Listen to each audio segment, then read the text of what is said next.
In 1 Chronicles 14:8, it tells us about a time when the Philippines got beat. Yeah, that's right, the Philippines. It's not a typo.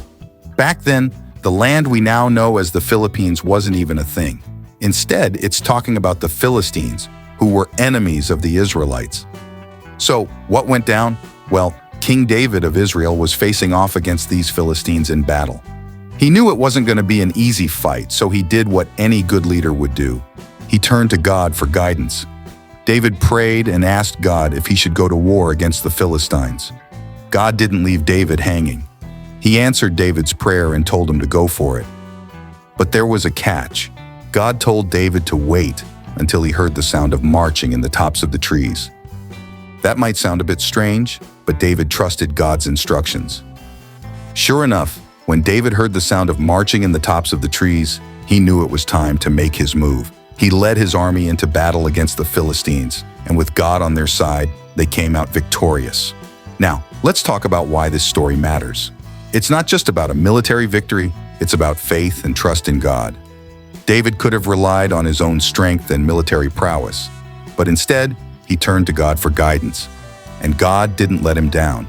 He gave David the strategy he needed to win the battle.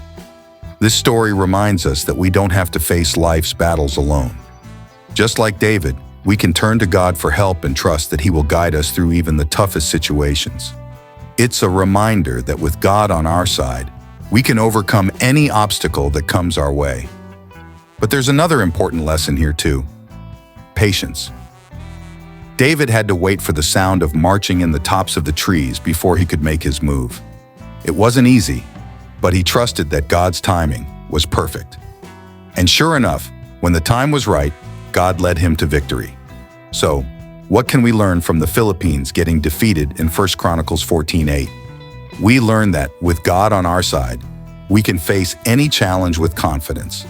We learn that we can trust in God's guidance and timing, even when it doesn't make sense to us. And we learn that when we put our faith in God, we can experience victories that are beyond anything we could achieve on our own. So the next time you're facing a tough situation, remember the story of David and the Philistines. Remember that with God on your side, you have everything you need to come out victorious. And remember to trust in God's timing, even when it seems like the odds are stacked against you.